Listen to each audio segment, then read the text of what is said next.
Ini pun fatwa tentang semayang duduk atas kursi. Orang tanya kami, lama dah perkara ni pun 2-3 tahun, dalam 3-4 atau 5 tahun kebelakangan ini kita duk tengok makin banyak pula orang semayang duduk atas kursi. Dulu tak ada pun. Jadi akhir-akhir ini yang ada. Jadi apa hukum? Apatah lagi di mana tuan-tuan perempuan sedia maklum, kita duk tengok dalam YouTube, dari internet, banyak sangat pendapat-pendapat. Tuan guru ni kata lagu ni, tuan guru ni kata lagu ni, ustaz ni kata A, ustaz ni kata B. Jadi akhirnya masyarakat dalam keadaan mana satu. Lalu cepat-cepat ada satu pihak hantar soalan kepada kami, kami pun teliti. 3 kali ni tuan-tuan nak pesah, nak mengeluarkan fatwa ni 3 kali. Kali pertama bincang, tak dapat keputusan, tangguh ke bulan depan. Bincang lagi, cari dalil apa semua, tengok habis dalam YouTube punya kuliah-kuliah yang duk kata tu. Akhirnya ketiga barulah diputuskan, alhamdulillah, setelah meneliti perkara ini. Kita menghormati pandangan tuan-tuan guru yang lain, para ustaz dan asatizah yang lain dalam kuliah itu, kuliah-kuliah yang mereka terang tentang ini. Walau bagaimanapun inilah keputusan fatwa Jawatan Kuasa Fatwa Negeri Kedah kita, dan telah sepakat ke semua ahli jawatan kuasa, tuan-tuan guru kita dalam jawatan kuasa itu. Jadi bersama Datuk Paduka Mufti berpuas hati, akhirnya kita keluarkan keputusan. Saya nak baca, biasa kita cerita sikit, no? Solat merupakan ibadat asas dalam Islam. Setiap mukallaf wajib melaksanakan solat dalam apa jua keadaan, termasuk ketika keuzuran. Kaedah solat ketika darurat atau keuzuran hendaklah mengikut keadaan dan kemampuan, sama ada dalam keadaan berdiri, duduk, mengiring dan sebagainya. Kita dah jelas dah, berdiri, duduk, mengiring, lentang, tidur. Jumhur ulama menyatakan bahawa jika seseorang mendirikan solat fardu secara duduk, sedangkan ia mampu melakukannya secara berdiri, maka batal solat tersebut. Ingat, jadi orang tu dia boleh berdiri, tapi dia sembahyang duduk. Dia boleh berdiri, tapi sembahyang dia duduk, batal solat dia.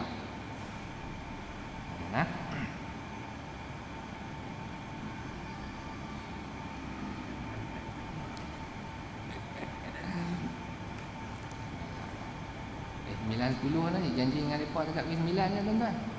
Tak apa kan? 5 minit. Saya ni sikit ya. Fatwa yang banyak belum dikongsi itu banyak juga. Tapi duk tahu dah, hak kita duk sebut tahun 2 tahun lepas itu macam fatwa dong ketum apa semua tu. Itu tuan-tuan tahu kan. Ni pasal ni saya pilih ni lah, pasal ni nampak ni sikit. Ini berdasarkan sabda Rasulullah sallallahu alaihi wasallam an Imran ibn Husain. An Imran ibn Husain, sahabat besar Nabi ni, Imran ibn Husain.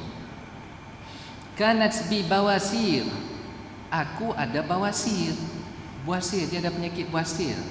Sahabat Nabi ni Imran ibn Husain. Fasa'altu an-nabiy sallallahu alaihi wasallam 'an as-salah. Lalu aku bertanya kepada Nabi cara nak semayang. Faqala, lalu baginda bersabda, "Shalli qa'iman."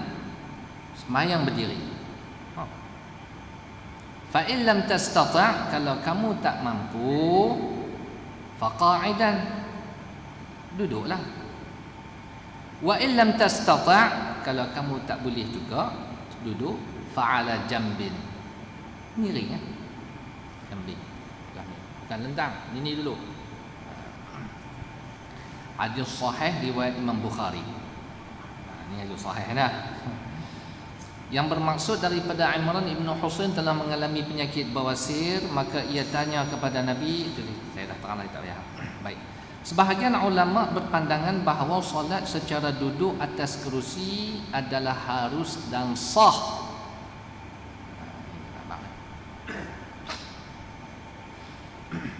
Adalah harus dan sah kerana perkataan qa'ada dalam bahasa Arab memberi pengertian duduk secara umum, sama ada duduk di atas kerusi atau di atas lantai.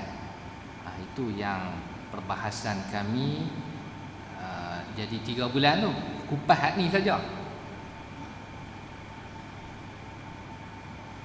Duduk ni dalam bahasa Arab duduk lagu mana?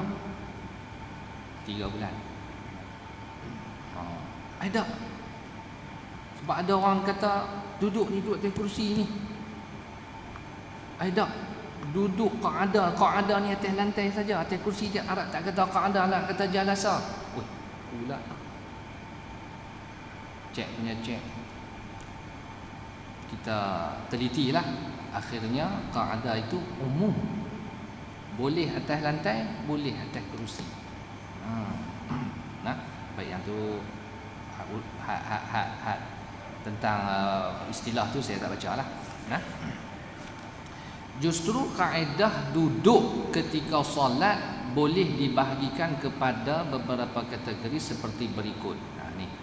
Yang pertama, seseorang yang mampu untuk berdiri, rukuk, sujud dan duduk, maka wajib mendirikan solat secara lazimnya. Itu hak kita lah. Hak kita duduk baklah lah. Berdiri, rukuk, i'tidal, sujud, duduk antara 2 sujud, itu wajib dengan cara lazimnya. Hak macam kita duduk baklah ni. Satu. Habis. Selesai lah. Seseorang yang mampu untuk berdiri dan rukuk tetapi tidak mampu untuk sujud dan duduk. Sekali lagi lah. Seseorang yang mampu untuk berdiri, rukuk tapi tak mampu nak sujud. Berdiri boleh, rukuk boleh, nak turun sujud tak boleh sebab tak boleh nak lipat kaki. Dia buat pembedahan di lutut kaki dia tu, nak lipat tak boleh lah. Maka wajib qiyam ketika takbiratul ihram dan membaca surah Fatihah serta rukuk dan i'tidal secara lazimnya.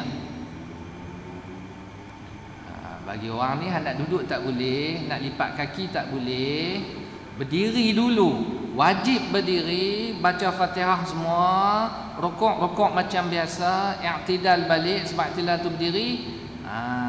Mai tang nak duduk tu saja sekali lagi. Nah. Rukun sujud pula dilaksanakan dalam keadaan duduk. Oleh kerana dia nak lipat kaki tak boleh, turun nak sujud itulah yang tu. Duduk di atas lantai, ini paling utama. Ini yang paling afdal. Duduk atas lantai dulu. Ini nak lipat kaki tak boleh. Duduk cara mana yang boleh. Duduk cara mana yang boleh, tak apa. Kaki nak melunjuk ada kaki belat ni, tak apa. Waktu tu kamu tidak makruh duduk keadaan macam tu sebab kamu nak lipat kaki tak boleh. Gitu. Atau duduk atas kerusi, baru duduk atas kerusi. Yang kedua, duduk atas lantai dulu, itu yang afdal. Kalau tak boleh juga ataupun susah dan sebagainya, barulah ambil pilihan duduk atas kerusi. Bagi yang tidak mampu duduk di atas lantai kerana sakit lutut dan sebagainya, baru boleh. Maknanya pilihan lah, duduk atas lantai dulu, itu yang afdal. Sekali lagi, dia berdiri, qiyam macam biasa, rukuk macam biasa, i'tidal macam biasa, turun sujud saja tu. Tang sujud dia tak boleh nak sujud. Boleh sujud ustaz tapi kaki saya nak lipat tak boleh. Kalau dalam masalah ni kamu boleh sujud, sujud dulu.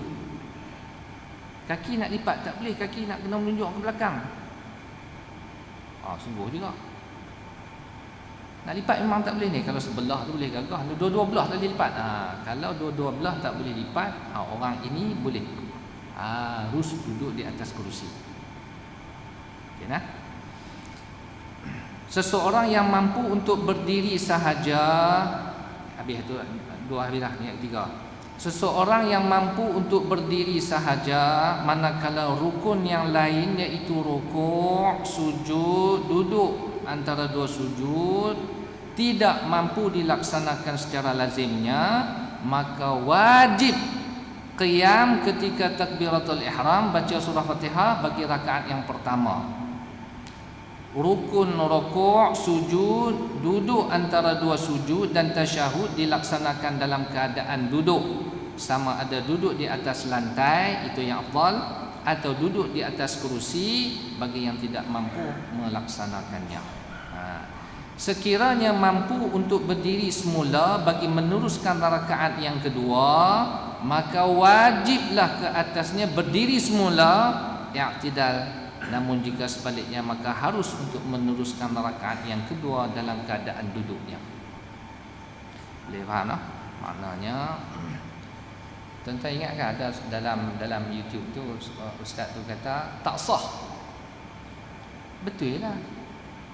Tak sahnya pasal kawan tu, orang ni dia main sembahyang, dia tanggung kerusi tu. Dari rumah dia punya kemas tanggung kerusi, jalan kemas, tiba-tiba main masuk dalam masjid buka kerusi main duduk. Memang tak sah lah.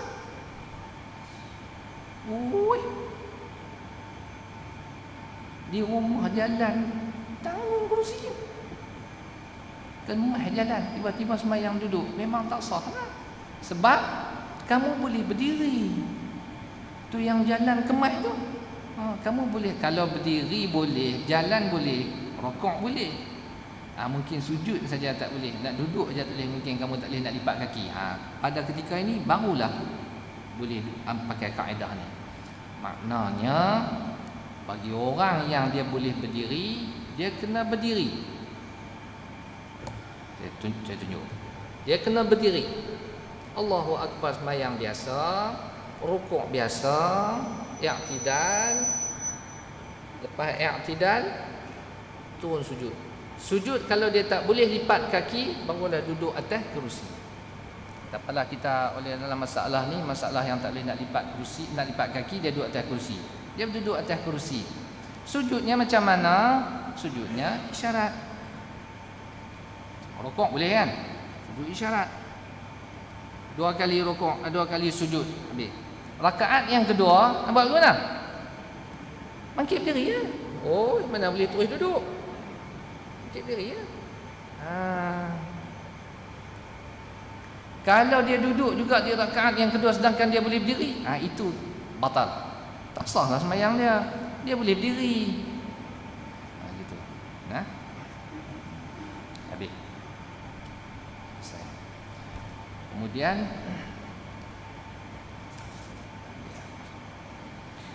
kerusi yang macam mana ni? Kita dalam Jawatan Kuasa Fatwa mengesyorkan kerusi yang paling ringkas. Jangan kerusi ni, kerusi yang saya duduk ni. Kerusi yang paling ringkas, iaitu kerusi yang ada yang macam boleh buat tongkat tu. Sebab kaki dia tak besar. Kalau kerusi ni, dia akan makan ruang, akan timbul persoalan. Sekejap lagi saya terang. Akan timbul masalah dan persoalan, kaki kerusi mana yang nak dikira saf ni? Kaki kerusi di depan kah dikira saf? Kaki kerusi belakang tu kah yang nak dikira dalam saf? Kan timbul masalah. Sebab itu duduk atas lantai itu afdal.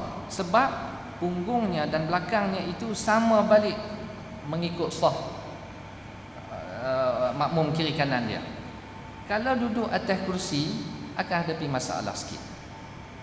Tapi oleh kerana dia dah tak boleh nak lipat kaki, maka hukum pun harus bolehlah, tak apalah. Cuma kita mengesyorkan orang yang sembahyang atas kerusi ini disyorkan sembahyang di hujung saf, sama ada kiri ataupun kanan.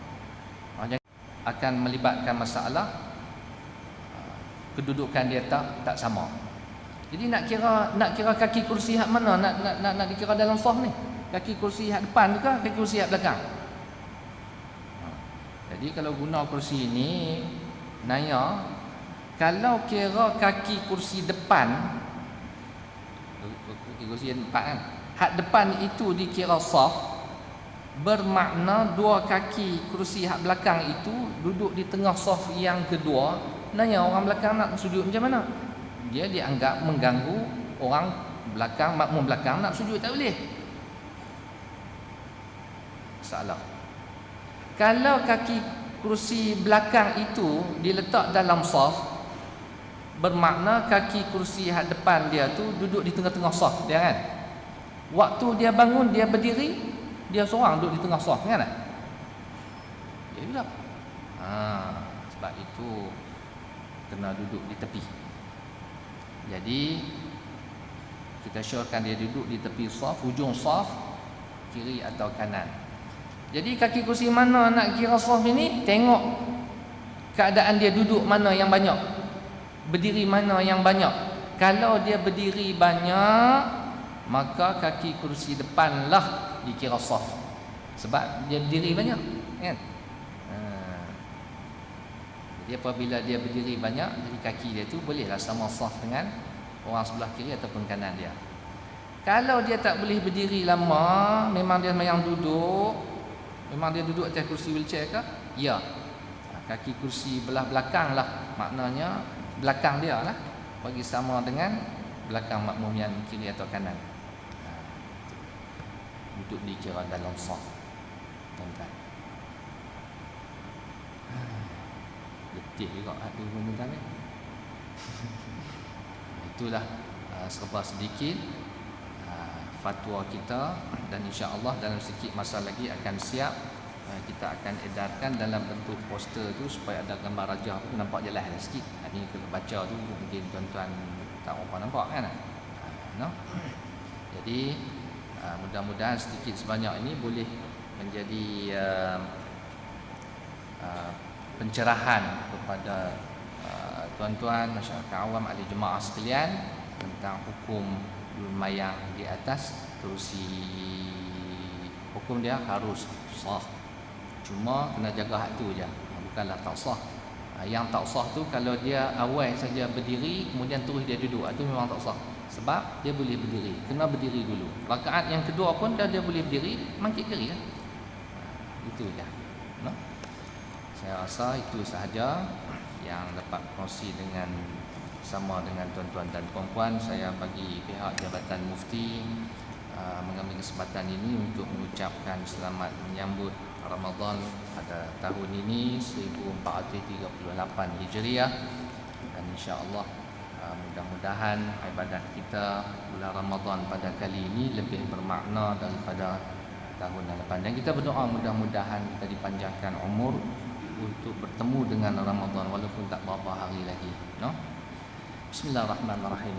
Allahumma 'allimna ma yanfa'una wanfa'na bima 'allamtana wa zidna 'ilma. Alhamdulillah ala kulli hal wa na'udzubika min hali ahli an-nar. Rabbana atina fid dunya hasanah wa fil akhirati hasanah wa qina 'adzaban nar. Wa sallallahu sayyidina Muhammad wa ala alihi wa sahbihi wasallam.